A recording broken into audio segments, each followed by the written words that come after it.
Made on Zencaster. But okay, so we'll chit chat about the show. We'll talk as much as you want about it, and then we'll talk about some gay ass shit or something. Sure, gay ass shit. Always fun to talk about. God damn. We're gonna make this show as gay as possible. This is going to be your Pride episode. Hell yeah.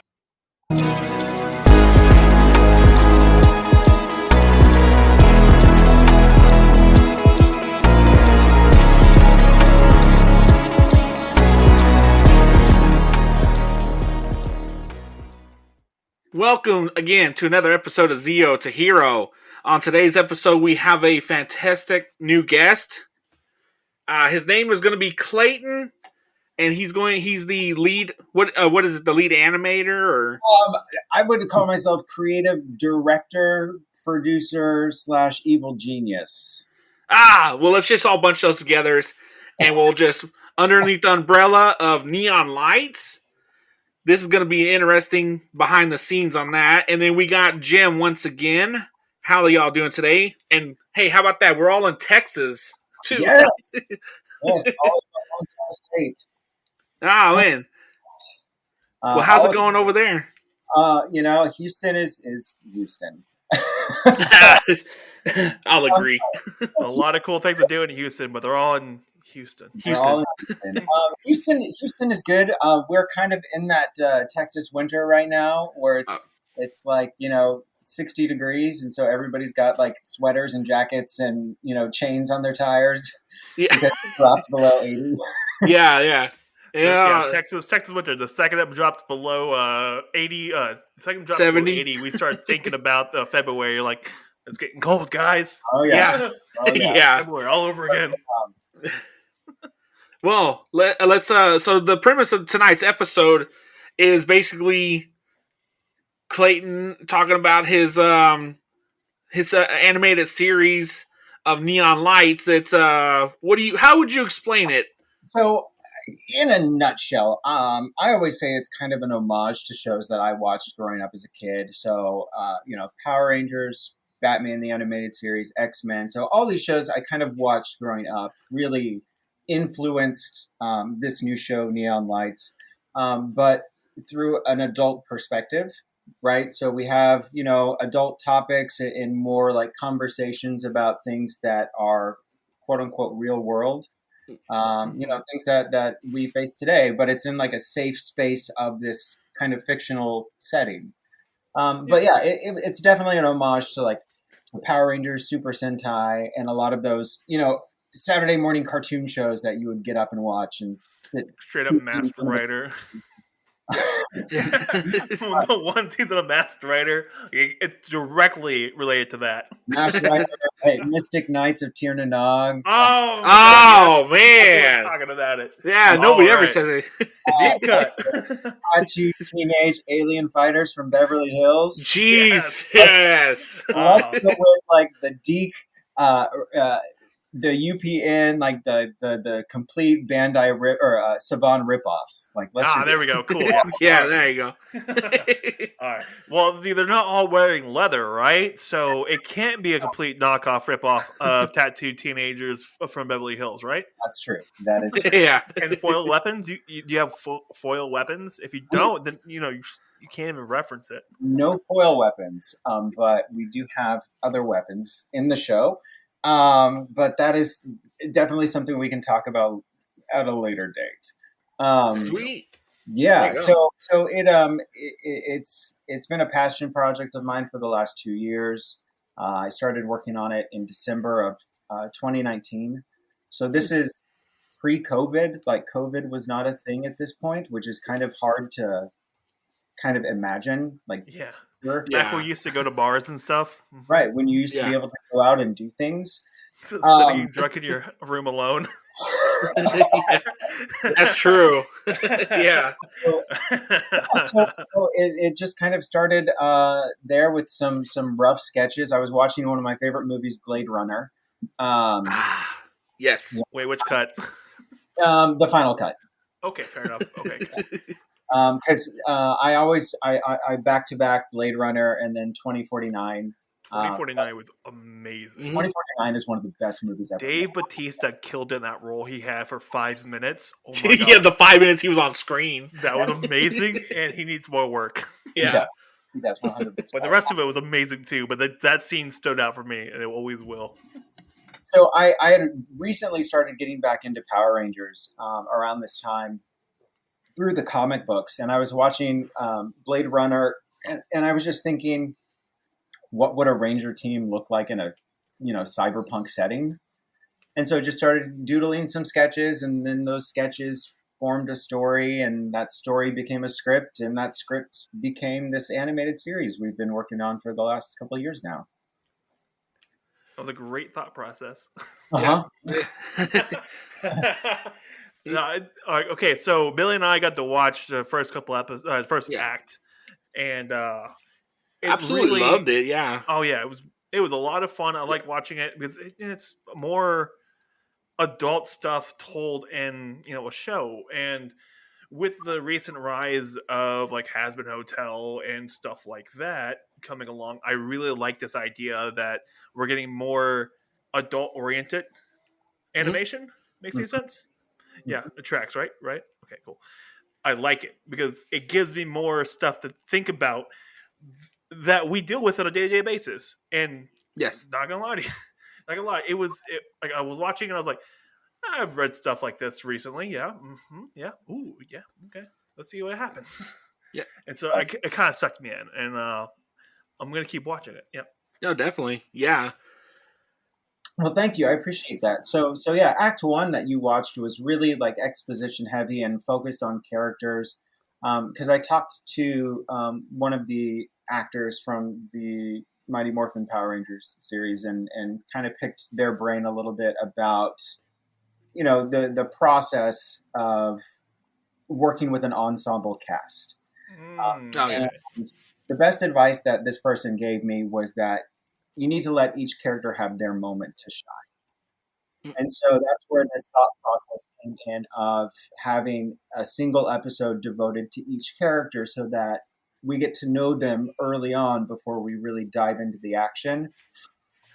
I like the idea you have going with it for like each character has her own like episode to start with. That was fantastic, and you don't get that very often. And each character has her own room to grow. Yes, and they all kind of lead back to itself. And I was like, okay, I'm okay with this. I like this. This was fun.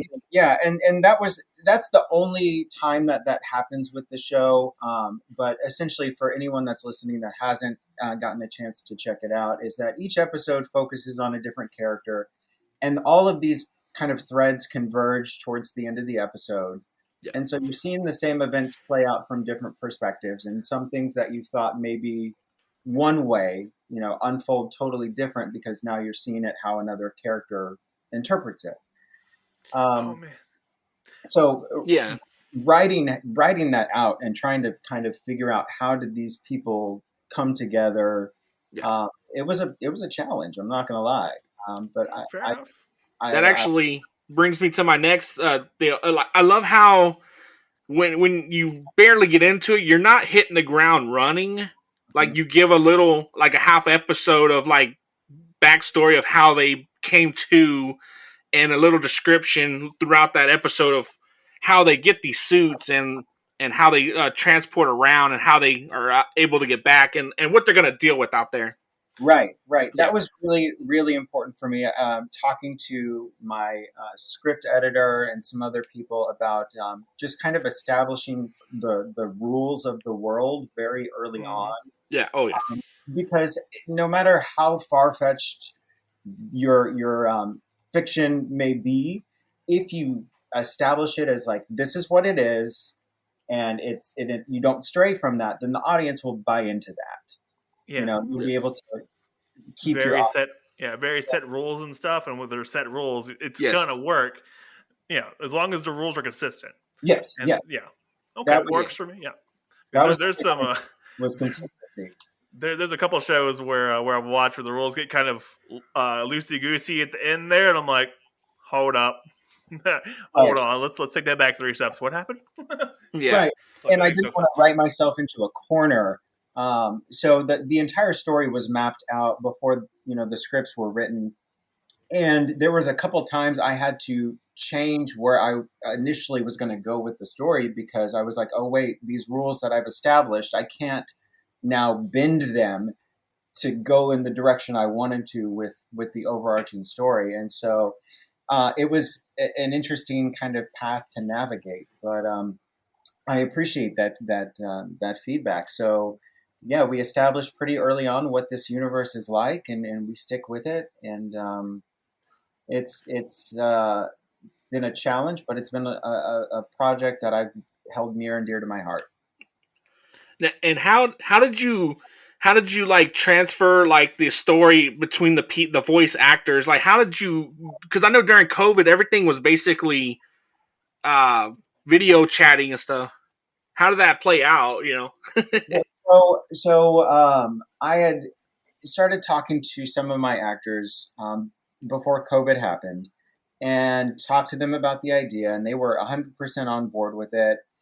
And so I'm like, okay, yes, let's do this. And then all of a sudden, the world just shuts down, and that was good for the project because it gave me time to just like dedicate all of my time to. I learned new skills and kind of honed and craft. But it was a giant question mark of will we be able to actually make this thing happen? Fair Yeah. enough. Yeah. So in March, when kind of COVID first started coming out and everything started shutting down, I had already booked a recording space for July. So as we started getting closer to the date, I think it was the day before or 2 days before, then new information started coming out about like how COVID is transmitted and the airborne nature of it. Yeah. And so we get a call from the recording space and they're like, I'm sorry, we have to cancel your contract. Oh, Do we man. get refunded? Yeah. Okay, good. Good. And so then it was put on kind of this indefinite hold. But I wasn't gonna really take no for an answer. By this point, it had been 7 months worth of work, and I didn't want to see that just kind of go to waste. Because I know if I gave in to just kind of letting it go, I was never going to pick it back up. Yeah, fair enough. Yeah. So I started just kind of refining the script and the dialogue, and in December of 2020, we finally were able to get together. So I found a hotel that was actually right across the street from where I live. And they had a space that was big enough that we could all spread out. And all of the actors were facing a wall, so nobody was talking at each other. And everybody had temperature checks before they came in, because this was pre-vaccine. Yeah. Right. There was hand sanitizer and everything at every station, and all the actors were more than 6 feet apart. So we took every safety precaution we could. We followed the Texas Film Commission COVID safety guidelines.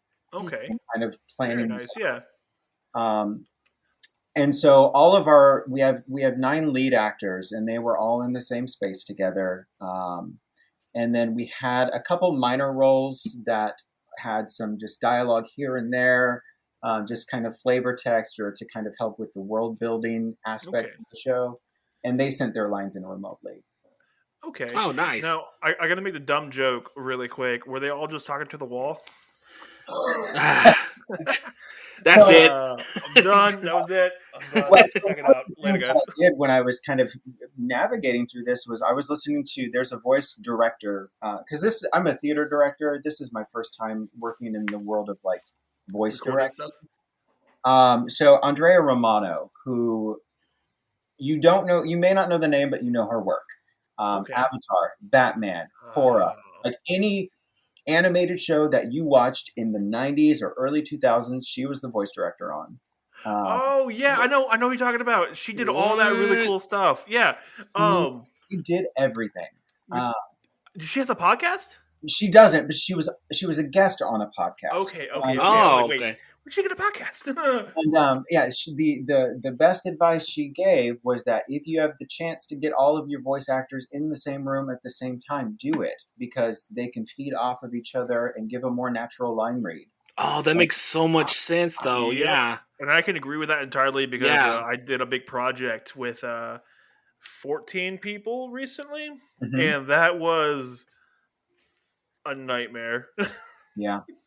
That was difficult, Imagine. to say the least. And they Wow. were all remotes. Everyone was everywhere else, and ooh man, Oh, And so and remote can absolutely be done. It's kind of the standard of how it's done. Um, but you're also talking about voice actors who have been doing this for 15, 20 years who give, right. 8 different line reads of the same line, and so the voice director has options to play with, yep. Right. and a lot of my cast, they've done stage or film, but a lot of them were very new to voice acting as well. So I needed to get that natural sound. Right. Real quick, did you do all the voice work at once, like for the whole series so Yes. far? So it was done over 2 weekends. It was 4 days, Saturday, Sunday, and then Saturday, Sunday we came back. Okay. Each day was about 8 hours. Oh, Um, wow. and we recorded all 49 episodes within those 4 days. Wow. And the thing is that we didn't have time to do a table read. Oh, So y'all went just firing off the hip. we Yeah. recorded the episode, and then we recorded it a second time, and then we did any line pickups that we needed to go back and re-record, Mm. um, because again we hadn't ever gotten together, and I didn't know if this was even going to work. Well, Um, I'll tell you one thing. It came out pretty good for what Yeah. what you put into it. It's pretty solid. I like it I so like far. it. Yeah. Now, Thank you. I now appreciate that. if I can ask another question here. Now, you say that the show is based on the premise of like real life situations and like a more cyberpunk thing. Now, Mhm. did you base those incidents off of like real life events that has happened to you or like any other voice actors or Um, yes and no. So I wanted to make sure that I didn't self-insert as a writer and Hmm. say, just kind of write this glorified fan fiction about my life. I right? wanted to make sure I didn't do that, but I wanted to make sure I hit topics that I thought were relatable to everyone. So one of the big things that I had was I wanted to have a very diverse cast. Okay. That was Right. one of the big things that got me hooked on Power Rangers as a kid. Seeing black actors, Asian actors, all working together with white actors, and so my perspective as a cisgendered gay white male is very limited. And so Fair. when I talked to my actors, of color or from marginalized groups, I said, "This is what the character is. Tell me your perspective." And then I just shut up and listened. Fair And enough. Yeah, I yeah, said, Solid advice right there. yeah. "How do you want me to portray this character? What are some things that you can tell me about your own personal experience that you want to see included?" Because Uh, you won't Yeah. know, and if uh, you don't, you can't write it. Plain and simple. That's a Yeah. fantastic idea. Like, yeah. Yeah, I love like how you in like the episode you inserted like there was like a tension filled love interest at one point and it brings it up in there and I actually like that and that's when the dog came in and that's how I Uh, remember that. Yeah. yeah. Yeah. So it was just one of those things where my perspective is very limited. I think the best ideas come from collaboration. Yeah. So I just had an honest conversation with all of my actors, and got their perspectives before I wrote a single word of dialogue. fair. Very fair. Okay, I I have a like it. question for you, real quick. Uh, I got one. So there's a lot of robotics. Like, yes. was that like a was that original idea or did that come in later? What do you mean? Can you elaborate some? So like prosthetics, the whole prosthetic stuff, all Yes. that whatnot. Was that an original idea or was that fleshed out in a second take or something like that, or was it originally supposed to be there? So, the cyberpunk aesthetic, there's very much like people will have prosthetic Yeah. limbs. And so it is a story beat. At the end of Act One, which is available now on YouTube, you can go check it out. our team gets caught in this sort of experiment gone wrong. Mhm. And not to dive too far into spoiler territory, but it deals with how their cybernetics are affected. Okay. Right. Makes more Oh. sense. Okay. Okay. Cool. Because I was like, okay, so you have you have prosthetic legs, prosthetic hands, prosthetic middle sections, prosthetic eyes. That was a cool Right. idea. That was really cool. That was a Right. sad story too. Oh my god! Like I'm sitting there, I'm like, really? Damn. Yeah, Okay. yeah, Yeah, no. and that's kind of a recurring theme as far as with the prosthetics are What, people concerned. being sad? You'll see how they come into play much later on. As Right. Okay. Stop there. I don't want any more spoilers because I Yeah. really want to watch this because I know it's coming from you. You know the whole story, but I want to see this come to. I want to see this come to fruition. Yeah. Definitely want to see how it plays out from what I've I got a seen. buddy who will spoil stuff for me all the time, and I hate it. Yeah, And that's I'm why not we lock. I'm Walk not him out of the house. anything. Let's just I will tease it a little bit just to Okay. maybe entice you to keep watching. Okay. There you go. I'll allow that. Okay. I swear. Motion passes.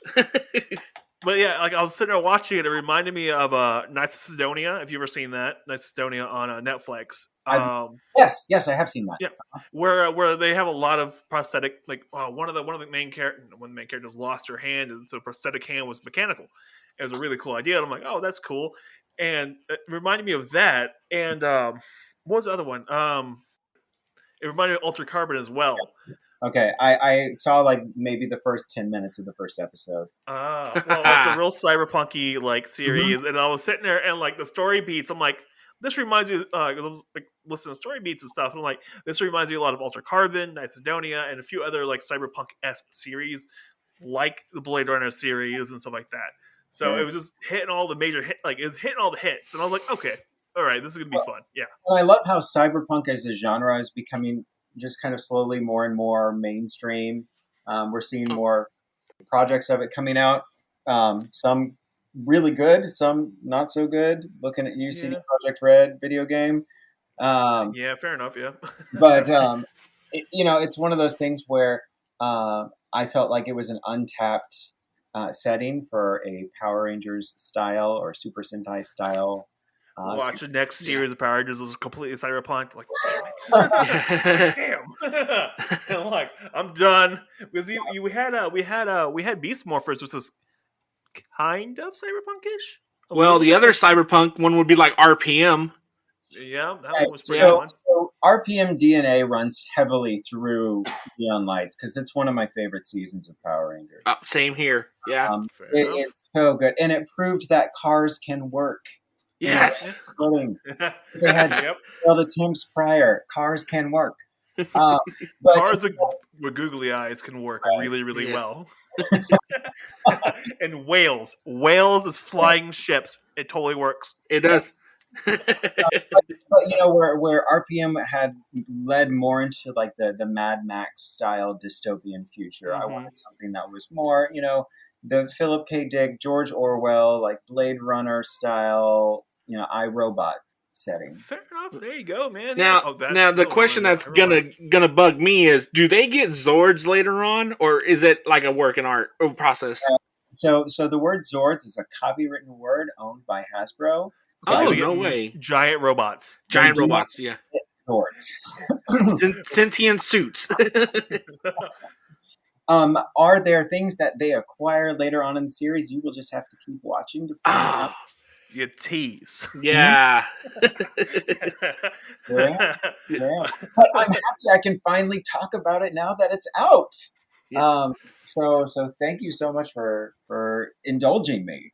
Oh yeah, no problem, man. Like this community is growing, and like we can bring in small projects like yours and get it like more exposure and everything else. And I love this community because it's very diverse and it's growing all the time, and more people are getting back into Power Rangers. Yeah. And the more content that we can find and get out there, the better. Like it's all coming together, and quality content's getting made.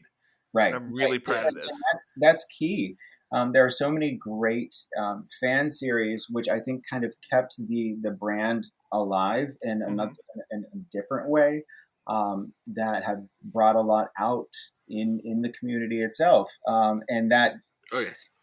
when for me personally, there are seasons that are unwatchable of Power Rangers. Yeah, fair. Yeah, I can agree with Yes. They that. have not aged well. Granted, I'm not the target demographic for those seasons. Yeah. But for the older fans that are craving something in this genre, it's these fan series that have kept it going, in some aspects for them. Until you started getting things like the comic books that were more geared towards, us Yes. older fans. Yeah. Oh, the comics were freaking great. Yes. Oh my goodness.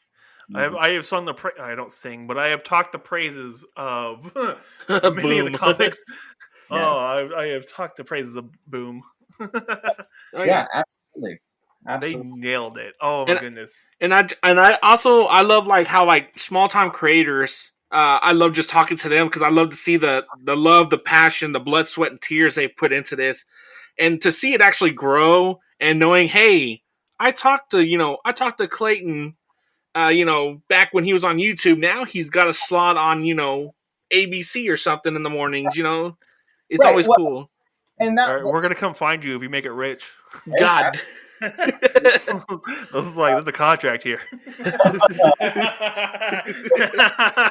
verbal agreement, the gentleman's agreement. Yes. If the show continues, and I'm fortunate enough to be able to continue working on this show, I would love to use it as a pitch deck, to present to different agents and say, this is the idea that I have. These are the amount of subscribers or views that we have or hours watched.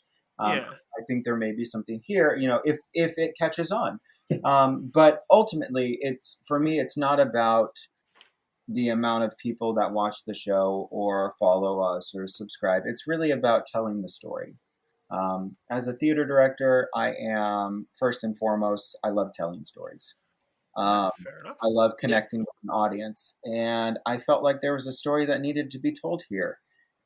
Because when I was writing the show, in the height of COVID and the throes of everything that was going on in the summer of 2020, which feels like forever ago. The fever dream of COVID. Yeah. Yeah. Right. Yeah. It feels like it was so long ago, but it was just last year. Whatever side of the aisle you were on, everybody had an opinion.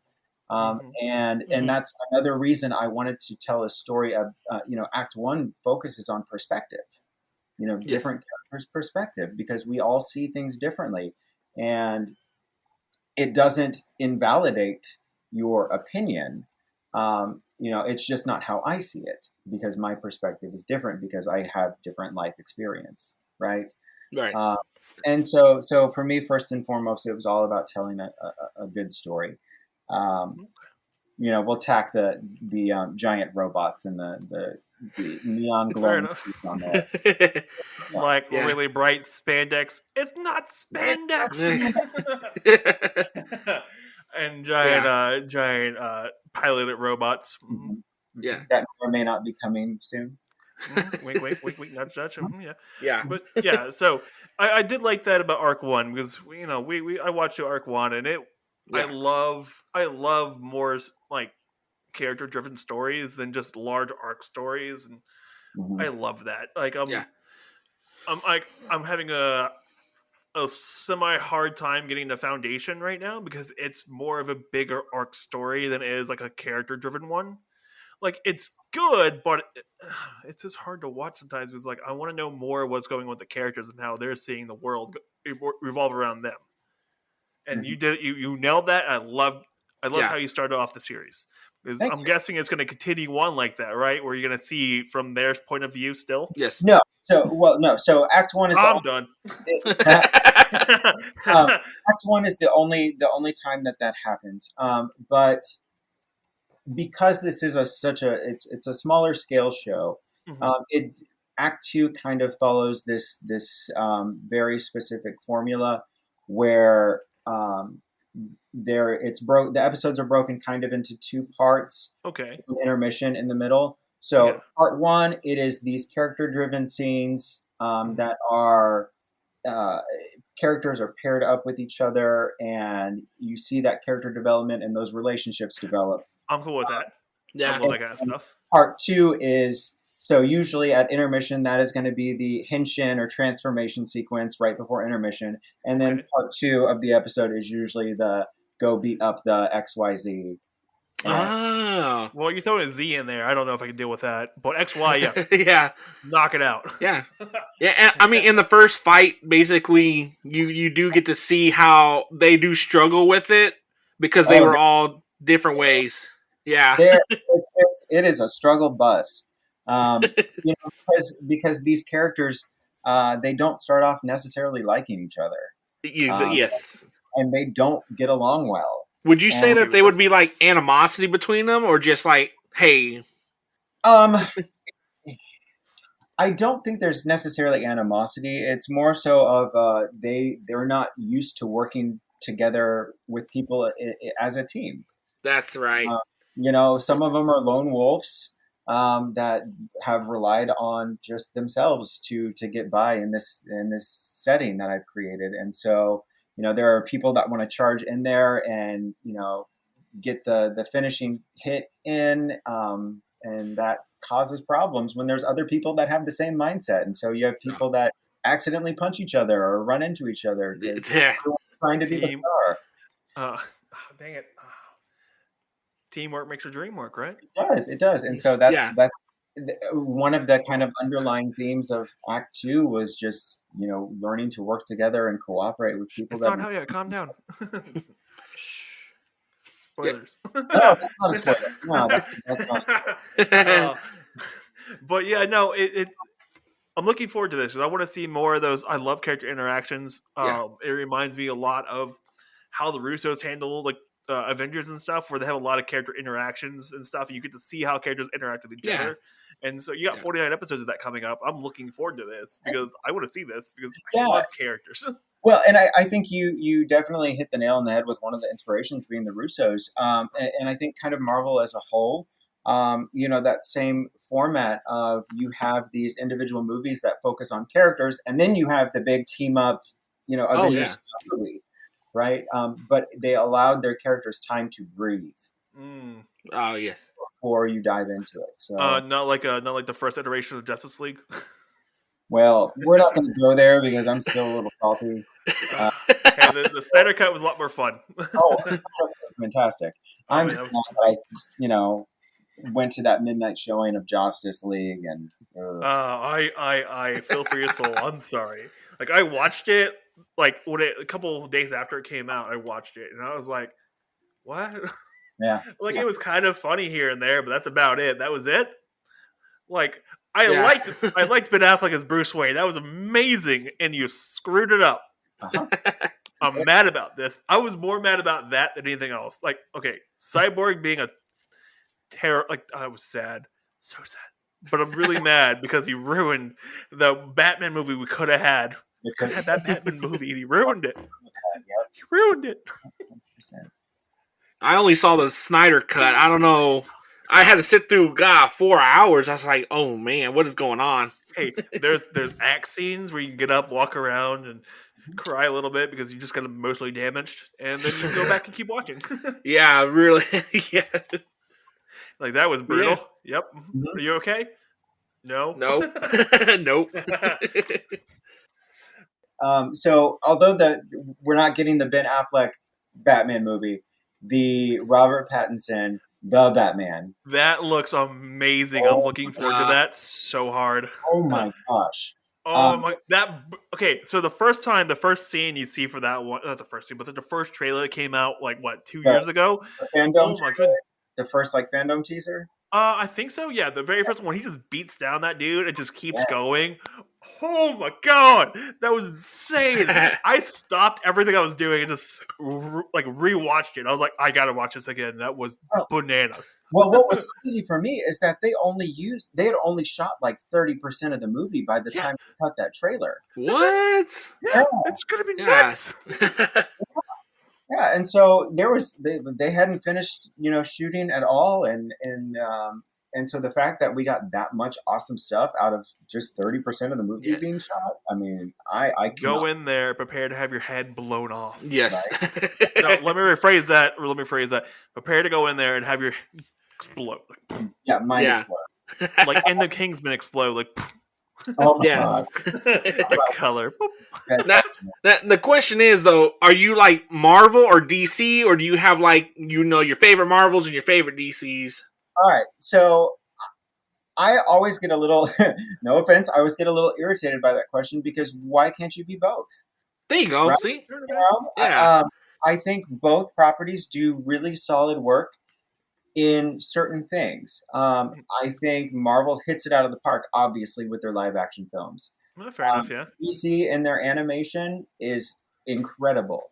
DC's There- doing some incredible stuff with animated series, and you know, as much as I don't particularly care for the CW shows, like they okay. have an audience. Yeah, they do. Yeah. You know, I was part of the audience for a little bit too. I really liked the Flash till like season 4, and right? the That's Arrow till season 5, and I was like, "What happened?" that's when I stopped watching. But Yeah. they're you know they each do respective things very well. Um, I thoroughly enjoyed Harley Quinn. Plain and yes, simple. That was Mhm. fantastic. Harley Quinn is I incredible. laughed so hard. And I loved that they teased that we're gonna get the Ivy Harley relationship at the end. I want that. It was great in the comics. I want to see more of it. Mhm. And I love Alan Tudyk as Clayface and the Joker. Yes. He double dutied for that, and it was great. Alan Tudyk can do no wrong. He can. Oh, I love that.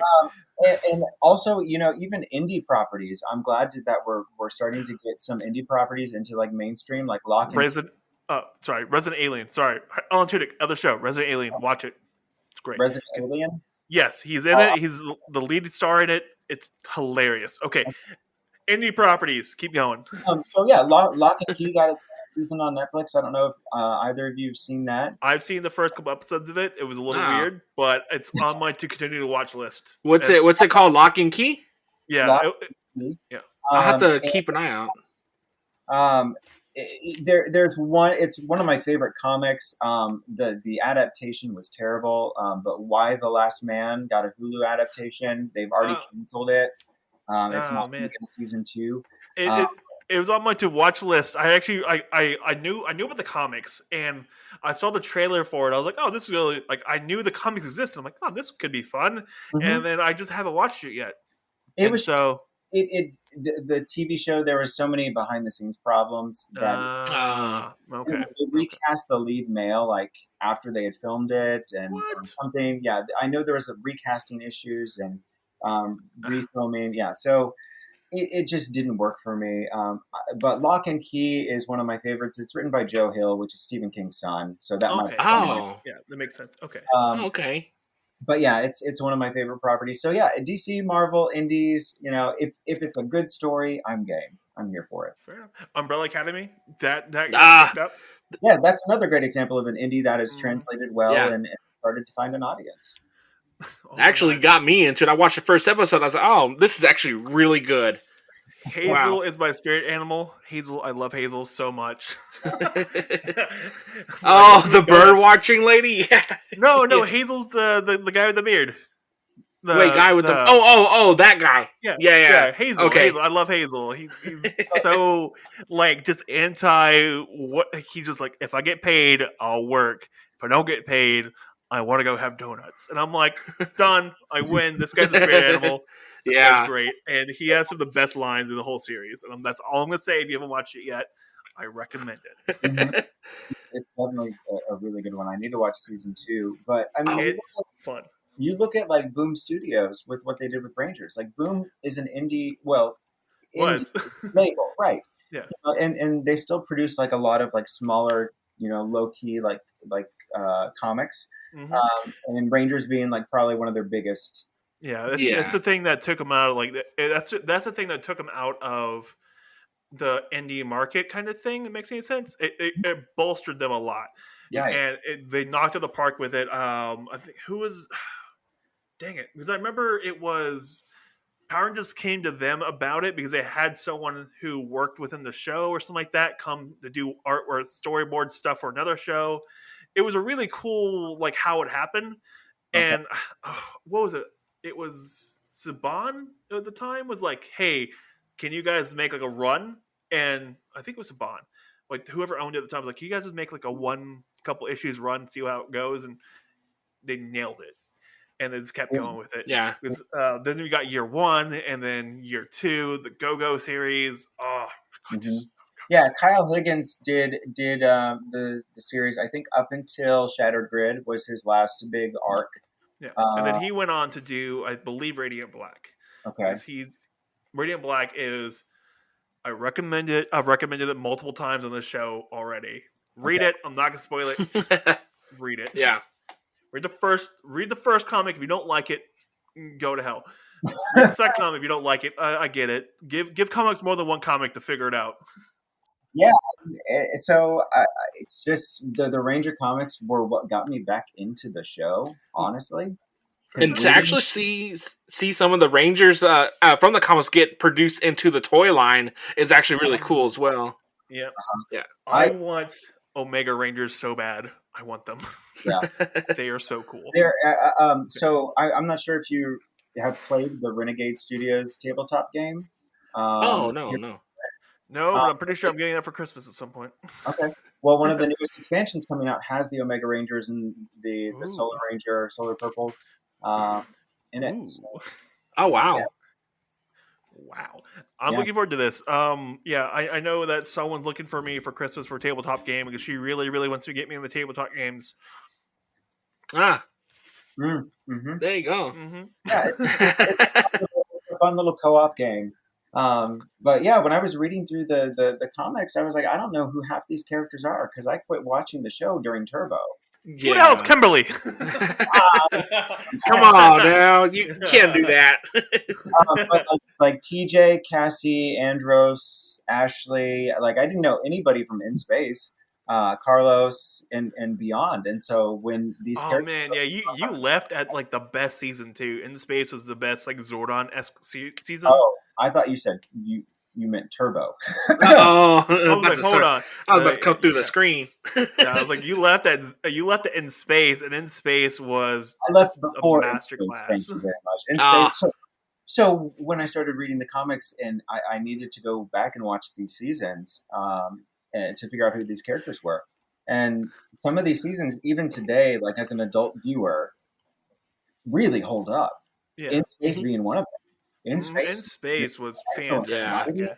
Excellent characters, and once I kind of learned the backstory on these seasons as well, like it started to make a little more sense. So like In Space and RPM both, I love both of those seasons. Both of those were about to cancel the brand. Like that was it. That was the last hurrah. And so like when they're under the threat of cancellation and they're like, let's do whatever we want. There you go.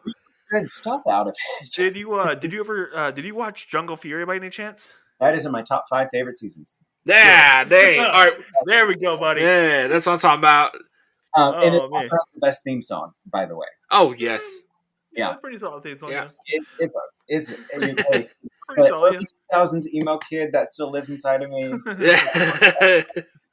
Fair. Yeah. I'll give you that. It was a pretty solid song. Yeah, pretty solid. Mm-hmm. But yeah, it's definitely in my top 5 favorite seasons. I want the Wolf Ranger. I want one so bad. If they ever make a Lightning collection figure for him, they 100% will. Yeah, eventually, yeah, they have to. Now, okay, let me guess. Did you ever watch the video of Leo ripping his shirt off? Like, ripping his shirt off. You're like, who is that? No. So I didn't know about Leo or Lost Galaxy until after I got past In Space. Watched Lost Galaxy, and yeah, that was a nice little view for. Yeah. Ripped. And then you got Cole the next season. And you're like, what happened to you? Yeah. Like, what happened? The quality of Ranger just dropped. What happened? Lightspeed Rescue. Lightspeed Rescue. Was that the next? Because I have Lost Galaxy, Lightspeed, then Wild Force. Yeah. Okay. Yeah. Because Carter was a badass. He came right after another badass, and then it went to not a badass. I did not sit through Lightspeed Rescue. I got about 12 episodes in, 13 episodes. The first the Titanium Ranger story arc. Yeah. Oh, right. And I was like, you know what, I'm not feeling this season. Fair enough. Yeah, no, it's Yeah. all good. Everyone can have their season they don't like. I don't like Operation Overdrive. I just That's my can't get into it. that is my Mm. favorite season. That is my number one favorite. Oh, it's terrible. I'm sorry. There's beef now. No longer best friends. Season. No, they had that great the great Winter Ranger. That was fun. Oh, It was yes. a lot of fun. And the twist for the Red Ranger being a robot, that was interesting. I'll give him that. I was like, okay, cool idea, terrible execution. And the butler, the guy who did the butler, fantastic. And what's his name? The guy who's in like SPD, who's in Ninja Steel, the guy with the eyebrows. What are you talking about? Yeah, he was the Yeti in Operation Overdrive. Okay. Yeah, so he's been in a while. Oh my goodness, he's been putting the work in. Yeah, he's putting the work in for a little while. There were just some seasons like I gave it a shot. I just couldn't get into it. Just wasn't for me. But it definitely not going to yuck someone's yum if Yeah, it's fair their enough, yeah. favorite Right. season. So, Have you been keeping up with the recent season? I've not. Not. All of my free time is spent working on Neon Lights. Fair enough. So I I get have that. not had time to watch anything. Gosh, I haven't seen. So I haven't seen like the Neo Saban era, like Samurai, Ninja Steel. I kind of just pick and choose. Watch Dino Fury or Dino Charge season 1. That's a good season. Yes. Season 2, take with a huge grain of salt. Okay. And then watch Beast Morphers and Dino Fury. That's all you got to watch. You're fine. Yeah. Okay. The rest of them are hit and miss. Like there's some fans for them, but they're really hit and miss. And watch them at your own pace. Yeah, and that's kind of If what you I want have to do. I find that I'll put them on as like background noise while I'm working. I do But that. if it's a good season, like then I start Everything to else get a little stops, yeah. interested, and I stop working and I start paying attention to what's happening on the screen. So I gotta usually pick something I've already seen before. Or So- I'm in the same boat. Like my random noise sound is Simpsons, so I just play that in the Oh background. yeah. Yeah. And I've seen every episode a few times, so it's like I know it's gonna happen. So it's just my background noise now. And I'm like, I know what's gonna happen. Yeah, that's how mine is too. I usually have Family Guy or American Dad in the back. I know we are not creative at all. Nah. We know we are. man. Oh man. Okay, I do have one technical question for you. So, what are you using to do your illustrations with? You mind me asking? What do you mean? So Like, what's your tech process? Oh, okay. So the process for creating an episode, all of the we have two types of illustrations. So we have puppets and we have static shots. Okay. So the puppets are any of the models that move, any that turn their head or blink or change point fingers or so those are called puppets, and those illustrations are composed of anywhere between 150 to 300 different tiny illustrations. Okay. Wow. So I have I've commissioned a wonderful artist named Ashmish who has redesigned. He kind of upgraded all of our puppet art. Okay. And then the other artist, Eric Delgado, who did all of the facial art. So one artist did the face, another artist did the body. But the way that the kind of the workflow is that my wonderful sound engineer, his name is Robert McNeil. I could not do this show without him. He takes the raw audio and he cleans it up and then adds the sound effects or does like Foley sounds for it, any of the sounds that I need, and he'll send me sections of it every day for me to either thumbs up or give notes and feedback on. Yeah. Once he does all that, he uploads that. I put it into Adobe Character Animator is what I use. Okay. And so Don't say like you know what he's talking about. I know what he's talking about. I know. I got the gist of it. So I animate everything in Character Animator, and I really like the program. It's not user friendly. Fair enough. Yeah. It's got a steep learning curve, but the thing that really attracted me to it was that these puppet models, you can set them to lip sync what Oh, the that's audio cool. track is. And so it registers all of the different sounds. It has like 12 different sounds it can recognize. And Okay. so there are 12 different mouth illustrations. And so when it hears that sound, then it makes that mouth shape. That's really cool. Ooh. Okay, So, I was wondering how you did that. I was like, 'cause I don't know enough about illustration, like and animation. Yeah. I really don't. All I know, like what I've built, figure out is from like VisiPop and like their work on stuff and like their Twitter things because yeah. they're pretty open about Twitter and what they do. So Mhm. I like it's a lot of work, and I'm like every time I Yes. see it, I get blown away. And I do audio work, so I know how much work goes into that. But I Uh-huh. was wondering what your process was on the other end, like your Yeah. animation process. So after we do the animations, then I put it into After Effects, which Okay. lets me do like a lot of compositing and layering different animations on top of each other. Then after it's in After Effects, I put it in Premiere Pro and take all of the parts together to form the episode. And then I make the episode twice. I make one episode without any underscore or music, Okay. and Oh. then I make the episode again with all the underscore music. If I, Hmm. if I put the music in and I can't hear the actors because it's too loud, then I can Okay. adjust it.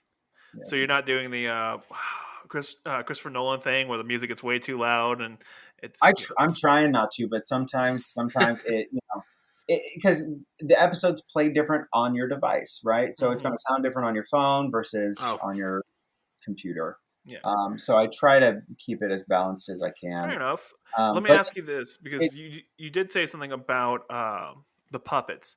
uh The okay, so my question for the puppets because I'm legitimately curious about this because I know I'm a huge nerd. Are the puppets modular? Like you can like all the pieces or like you can interchange pieces like the hand pieces and stuff. Like you can like different hands or Yes. like So, well, okay, some of the models have like 5 or 6 different hand drawings, and okay, then I attach those hands to specific buttons called triggers. So when I okay, press, for example, if I press 1, the hand will be open. If I press 2, the hand will be closed. If I press 3, it'll point. okay, Um, okay, Oh but wow. wow. they all have to be illustrated. Okay, yeah, Um, yeah. Like, but you can just switch them out when you need to with the button, the triggers. Okay, that's really cool. Oh, that's I cool. was Yeah. legitimately curious about that because like I watch some of the stuff on Twitter and like a few things. I'm curious about it. My partner does her artwork and stuff and all this crazy nonsense, and I don't understand that because I'm not. It's sure. not my cup of tea, and I want to ask you your ideas and your thing because I've heard from her how she does it. And I was like, how do you do Right. it? I'm just And curious. from start to finish, it'll take me about 2 weeks to complete an episode if I'm working on it, Oh wow. consistently. It And takes. where do you, how did you get the music to play? Like the music. How did you have somebody make it for you, or did you like? A little bit of both. So I have a composer. Her name is Ashley Jana. Okay. She composed 7 songs for us, and all of those are available on Spotify or Apple Music, wherever I you get found them your on music. I found them on the iTunes. I was listening to them, and yeah, go Uh-huh. ahead. Oh, So okay. she composed those, and then I co-wrote some of the lyrics on those songs. And then some of it is royalty-free music. Oh, okay. Okay. So it was very important that I not get dinged with any like copyright infringement. So I had, Same kind of music I use for you, Billy. It's fine. Yes, I know. Royalty free music. yep. So I pay an annual subscription rate to have access to a royalty-free stock library. Um, and yeah, it's kind of like the first Halloween movie, right? The first Halloween movie was not scary until they added the music. Fair enough. Yeah. Oh Yeah. yeah. Yeah. Uh, Yeah. a lot of like I was actually just watching the movies that made us. They did an episode on it, and they talked about Oh, really? Oh, Okay. that's I really still need to watch more of those. Those are fantastic. Like, yeah. like it is, and documentaries. they had talked about in the screening room like it was not scary until they started coming up with like the theme song and adding the music, and music plays so much a part of the storytelling process, and so. Well, yeah. Like, heck, look at Jurassic Park. Like, if you, Mhm. there's no music in that, it's not all Yeah. inspiring. That moment you first time you see the Have dinosaurs, you it's seen not that? all Have you inspiring. seen that video of Jurassic Park where they have like the bad harmonica playing over that first? No, I gotta see this. I gotta see this. Yeah. Okay, this is on my to look list. I know the one with the cat where he's like, "Oh my god!" He pulls his sunglasses down, it like zooms out. It's like a cat being held up. It goes, "Meow." No, the one with the harmonica is the best because it perfectly captures how like music can change the tone of something. So If you yeah, find it real quick, you can send it to the group chat. We can look at it. I'm Yeah. sending it right now. I've Dude, got it I right. gotta see this. So yeah, it's fine. It was about finding like the right song for the right moment. So I have playlists that are just like sad songs and happy songs. So I just gotta find which Okay, one. Well, you nailed. You hit it out of the park because, like, when I first heard the music, I was like sitting, I was like jamming to. I was like, I had to rewind it a couple of times. Like, man, this is good. Yeah, the Really intro. good. The harmonic. Yeah, it makes sense. Yeah, I'm laughing like an idiot over here. It's in the chat inside the window if you want to see it. Yeah, I don't Click know it if and- it's gonna alter anything. Should it? No, it won't. I just did it. It's fine. You should be fine. But yeah, no, your music person killed it. Did Thank a you. great job. Thank you. And I like the music because I went through and I found it on the Apple Music. I was just listening to it. I'm like, oh yeah, no, this is a banger. Yeah, okay, cool. All right, Thank you. fair enough. Yeah, like your entire like production team has just because I'm guessing this isn't everyone's like first project, but I'm pretty sure it's the starting of projects for a lot of people, right? Mhm. Like this is like the first, second project, and I know inexperience is a thing. And like you guys are just killing it. Like you guys are doing a great job. Sorry, I just saw it right now. God dang it! Oh damn, that's great. That totally makes her point. Yeah, music is a big key to it. Yeah. Mm-hmm. Well, and that's the thing is like for the longest time I was a lone wolf on this project, and it was killing me. Uh, I had no composer. I was gonna record all the songs myself. Like I did the original puppets, and they looked okay. They were definitely rough, and so I needed help to get it to the quality I wanted it to be at. Um, so we had delay after delay, and we were actually a week back in May of 2021. We were a week from release, and I had 9 episodes ready to go, and I pulled the plug. And it was the hardest thing I had to do in regards to the project. I said, you know what, it's not ready, and I am not in a mental health headspace because I was started in the process of going through a divorce, and my sister had cancer, and it was like I am not ready. Like fair enough, man. Like I completely understand exactly where you're coming from with that. I completely understand, and the decision to pull the plug on a project, your passion project, is hard, and I get it. And you made the right call. Like it can't like the stuff that's coming out so far. I like it. I'm enjoying it, and yeah, you also got to be in the headspace to be able, get it out there and keep nurturing it. If you don't have it, you just get it out there. It's not gonna. Right. It's just gonna die. Right. And no one will ever know about it. And sir, you are knocking on the park, and I enjoyed the first act. I'm ready for act 2. I'm gonna watch it. We'll be putting up on the website. We'll be posting it everywhere every time an episode drops out because I'm a huge nerd. Like to do things like posting stuff to the Facebook. Well, I appreciate your support. It has been awesome talking to you guys about this stuff, and thank you for taking an interest in the show. Yeah, well, it's gonna be a banger, man. I'm looking forward to it. I really am. You guys. Thanks again for listening to our latest episode of Zero to Hero. Clayton has been a fantastic guest with giving his insight and background of Neon Lights. Thanks again, Clayton. Any last words? Yeah, thank you so much for having me, guys. So plug it. Yeah.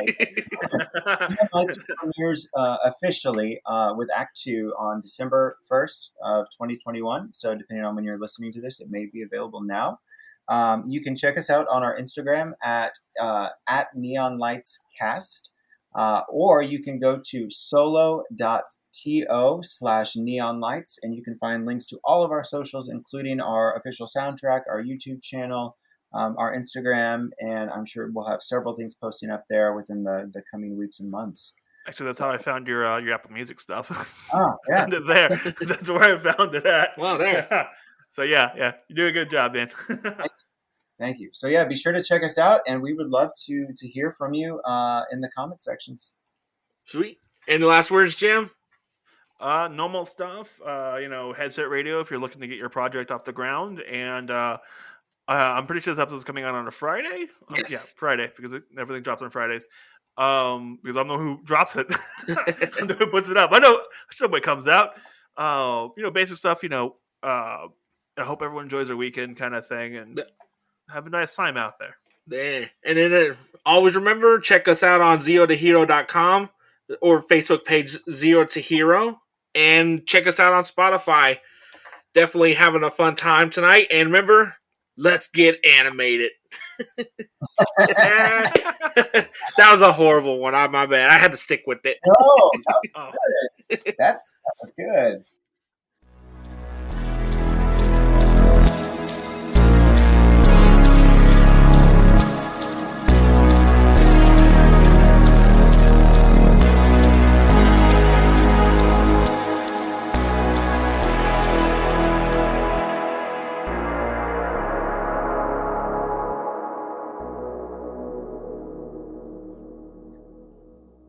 All right, let's do this. I'm trying to think of a new way to do an intro.